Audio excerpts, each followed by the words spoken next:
Hello, dear family. This is Paloma. I come back with the story the sky is telling for the next few days. And we have a full moon, a powerful, radiant full moon in Leo on the 24th degree of the School of the Heart on the 12th of February. She is the guardian of self-love, of the personal radiance, of the royalty of our hearts, of charisma, and of creative expression.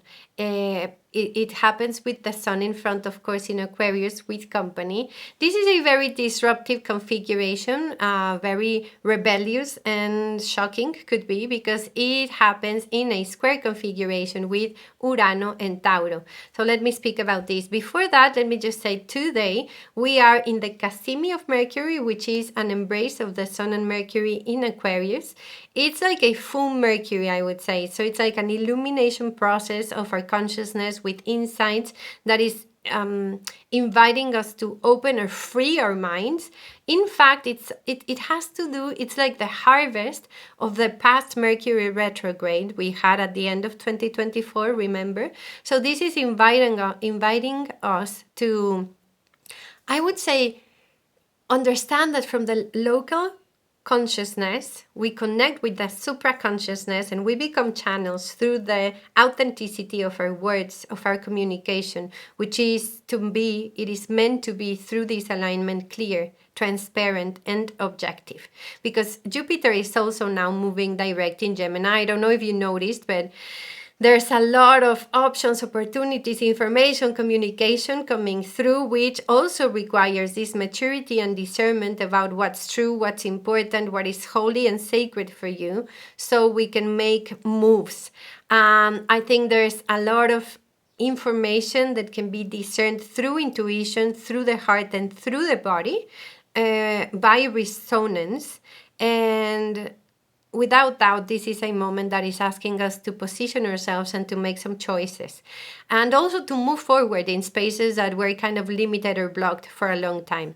So Mars is still retrograde in this prayer to cleanse and purify, heal the masculine impulse, cleansing the memory. It's creating a beautiful trine with Saturn in Pisces, which I think speaks to the commitment of aligning our action, our will with our soul purpose.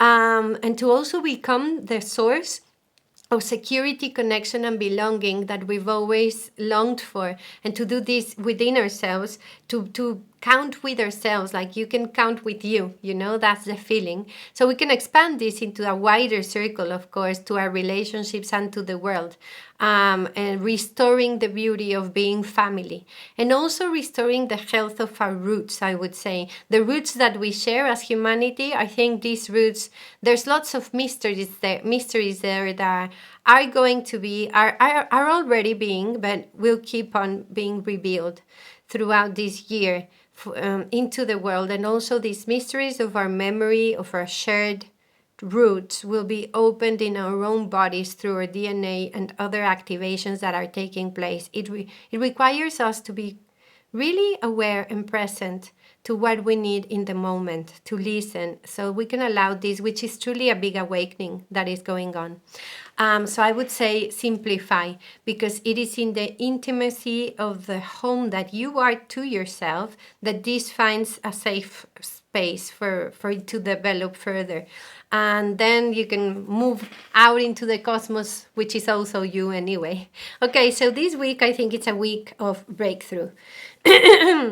Mercury and then the Sun are going to square Uranus on Monday and Tuesday, but this is completely part of the full moon. So the full moon is the harvest or the culmination of an emotional process that started with a invisible, beautiful seed in our hearts 6 months ago, around the beginning of August 2024. So now something becomes manifested from then.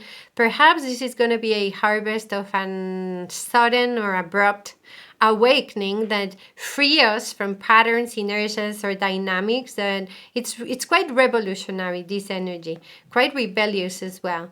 And it's truly, honestly, just asking us to connect to our hearts and our plexo. That's what Leo rules. It's as if some parts of ourselves that weren't fully online become ignited with this energy, and we can connect with these parts of ourselves so we can remember what we truly want to create, what we're passionate about, and where is the heart, where is the road or the path that our heart is choosing. See, so the Aquarius section has had a lot of protagonism because Pluto is there, and right now we see the Chariclo, the Sun, Mercury series, and this is a very transpersonal, collective humanity energy, right? And that's great. We are all implied in this energy, but for now, with the Leo energy, we are called back into ourselves. Truly, what gives us energy, vitality, creativity? What's really in your hands? I would say. Where do you want to invest your energy? A beautiful way to work with this energy is precisely to drop into your heart space and also connect to joy and to play and to creation. This is a fire that is truly inspiring, and it's connected, lighting up the dream of your heart. Okay, so it could be evident, for example, that we have that we're off sync in our minds and our hearts, like they're in different frequencies right here, with the intent of aligning them, of course. And this could be seen as overthinking a lot, on like listening to this dream of our hearts and overthinking about the details, how are we gonna get there, and this kind of stuff, no? So the intention is to do what is possible for us here and now, to really connect to this inner strength. I actually think the tarot card of the strength of love, is a card that speaks of Leo energy and to trust.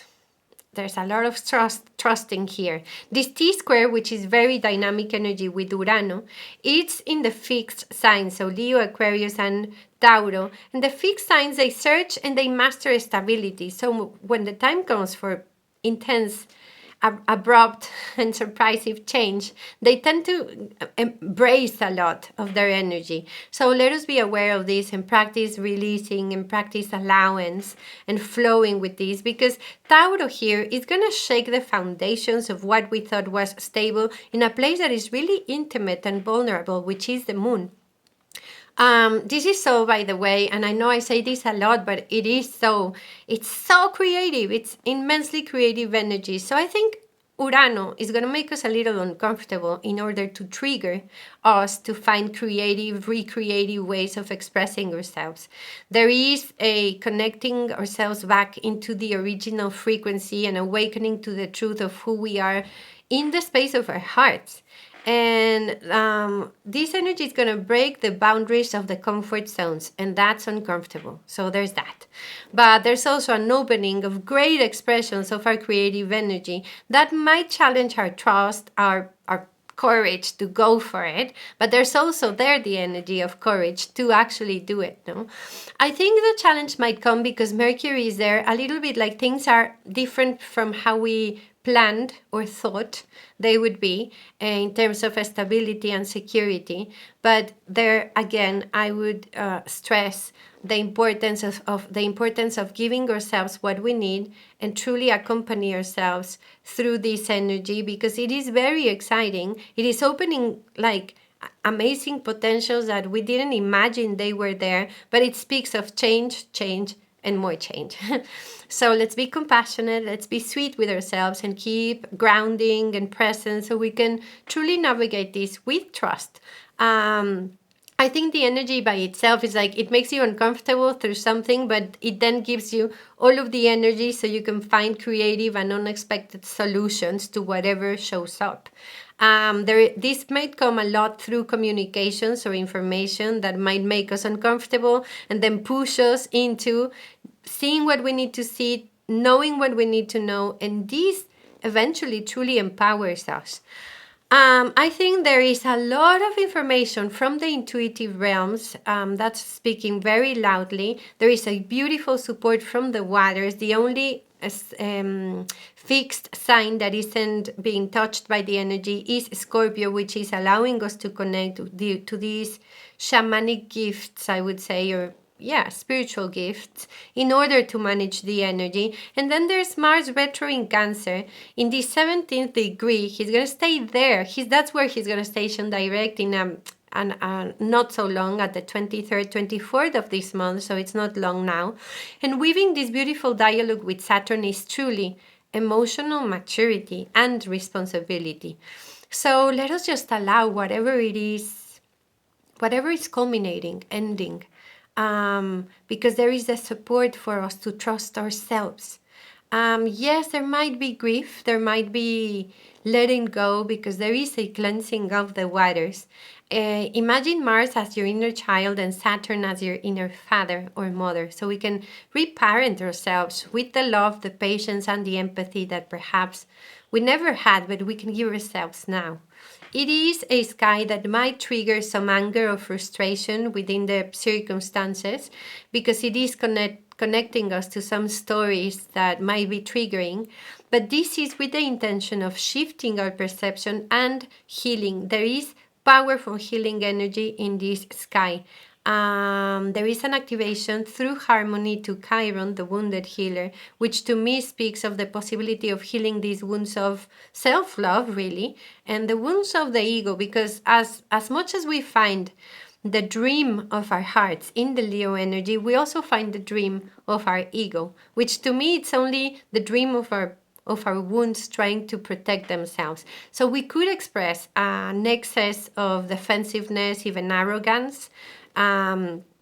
If this becomes like a massive, what's the word in English? Tantrum, a massive tantrum within us with this illumination, let us understand the intent here is to heal these parts that are feeling so wounded and so invalidated through our own validation, trust, through looking at ourselves, through celebrating the is it the word nobility? Yes, and the beauty of our authentic expression, our heart energy.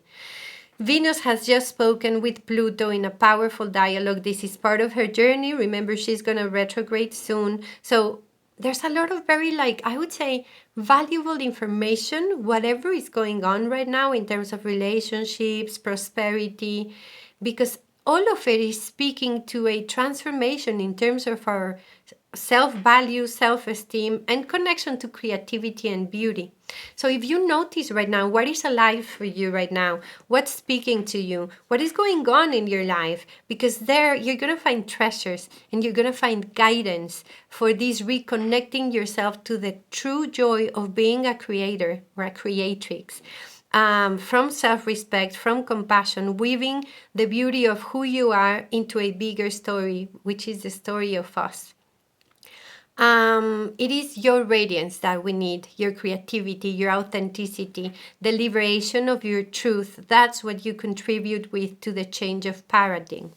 And we still have Neptune there, conjunct the North Node, and this is beyond words, honestly. It's like there isn't, I can't even attempt to describe it, because it's creating such an empty space, because we are liberating such an amount of energy from the soul story of immemorial times, really. It's really big. We are to dream a new dream, but first this is the space that we need to allow ourselves to stay and enter in. And this will bring a new dream into reality that truly expresses the love that you are, that we are. I have no doubt about this. And Saturn is coming closer and closer to Neptune, to the North Node. This is going to give a lot of reality to this process of liberation, culmination, cleansing, and the responsibility of doing so. And therefore, we need faith. It is a process of surrender, of trust, of deep, unwavering connection to the divinity in yourself and all around.